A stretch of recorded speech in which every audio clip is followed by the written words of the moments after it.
Hello there. Well, the Prime Minister said yesterday that there is going to be a lockdown till the 3rd of May. But when the detailed rules were announced today, it's become fairly clear that there's actually going to be a fairly extensive opening up from the 20th of April itself. But this will only be in places that are not hotspots, that are not containment zones, which are in other words places where there aren't too many COVID cases.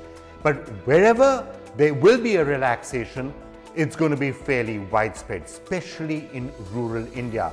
Agriculture being almost completely opened up, rural development of various types, MNREGA workers will be allowed out. You're going to have rural roads that can actually be constructed. Industries in rural areas are going to be permitted. Logistic, goods, all of that can start to be functioning. Even in urban areas, construction work, for example, can start so long as the construction workers are actually living on the premises. So fairly extensive opening up was announced today after the 20th. But there are going to be other rules as well. A, as I said, all of this will not apply in any hot zone. And B, you have got to wear a mask and you've got to follow certain basic rules around social distancing and around sanitization. Let's see what exactly the government did announce today.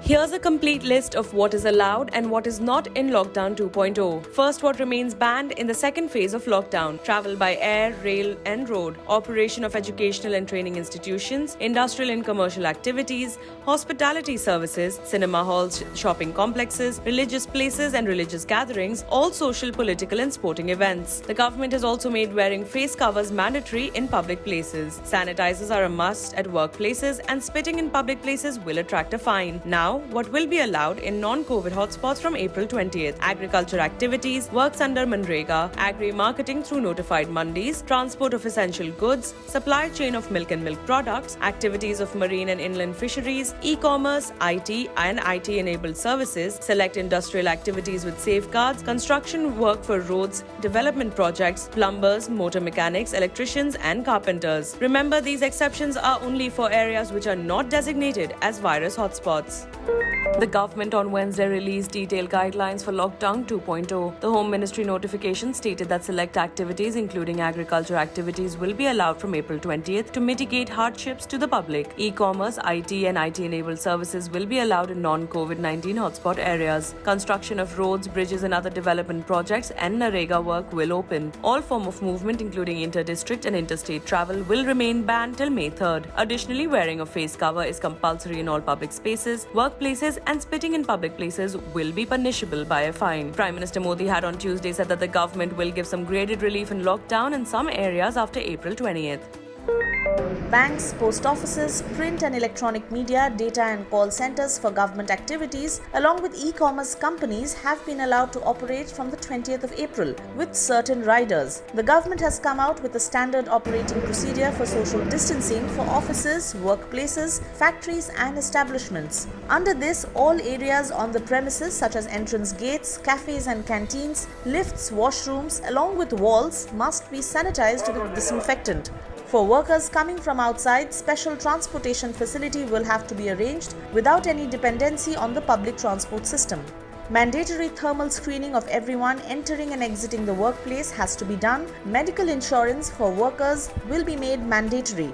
Workplaces should have a gap of 1 hour between shifts and will stagger lunch breaks of staff members to ensure social distancing. Provision for hand wash and sanitizer, preferably with a touch-free mechanism, will be made available at all entry and exit points along with common areas. Large gatherings or meetings of 10 or more people should be discouraged. Seating at least 6 feet away from each other on job sites and in gatherings, meetings and training sessions will be ensured. Not more than 2 to 4 persons will be allowed to travel in lifts. The use of a staircase for climbing has to be encouraged.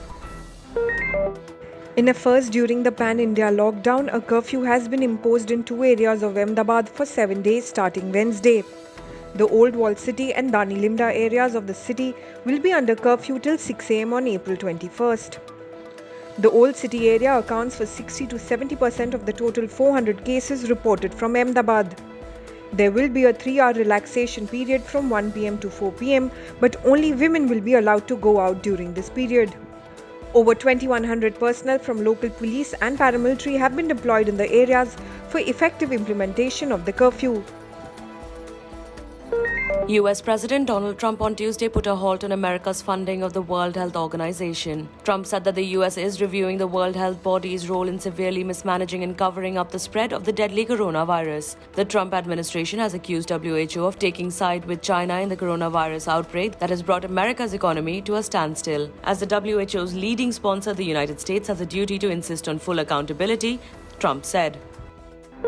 Reacting to US President Donald Trump's decision to halt WHO funding over the handling of COVID-19 crisis, United Nations Secretary General Antonio Guterres has said on Tuesday that it was not the time to reduce the resources for the operations of the WHO or any other humanitarian organization in the fight against the virus. The UN chief added that now is the time for unity and for the international community to work together in solidarity to stop this virus and its shattering consequences.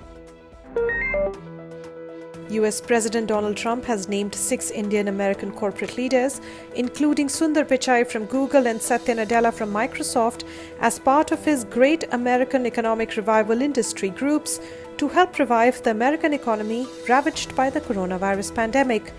Trump has roped in over 200 top American leaders from various industries to create nearly 12 different groups who will advise him.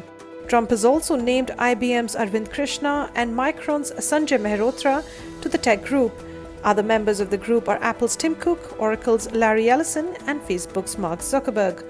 Indian-American Anne Mukherjee from Pernod Ricard has been named to the manufacturing group. Ajay Banga from MasterCard has been named to the financial services group. Germany on Wednesday confirmed 285 COVID-19 deaths in 24 hours, recording its highest daily death toll from the disease. The 285 new deaths, surpassing the previous record of 266 last Friday, brought the total from 2,969 to 3,254, an increase of 9.6%. The spike in death comes despite a slowing infection rate, which has prompted scientific advisors to call for a reopening of schools as soon as possible. The 13th edition of the Indian Premier League is indefinitely postponed due to the coronavirus pandemic, BCCI announced on Wednesday. The move came after PM Narendra Modi extended the nationwide lockdown till 3rd May. This left the BCCI with no option but to indefinitely postpone the cash-rich T20 league. Interestingly, the board is now aiming to stage a shortened version of the league later in the year. If reports are to be believed, then the world's richest cricket board will flex its financial muscles to convince the ICC to give them a window later in the year, which could further flare up tensions with some other cricketing boards. IPL, remember, is the only domestic cricket tournament which features in ICC's Future Tours program. The coronavirus pandemic has sent the zoo in Germany into a feeding frenzy. In a heartbreaking proposal to stay afloat, the zoo is planning to feed the animals to each other. The tragic announcement comes a month after Germany's animal sanctuaries begged Chancellor Angela Merkel for €100 million to help care for their animals. The zoo director didn't list which animals would be slaughtered, but says that the unpleasant cost-cutting measure might not be enough to even offset their losses. Another proposal is being discussed to euthanize animals rather than let them starve. The zoo business in Germany could lose almost $200,000 amid the lockdown.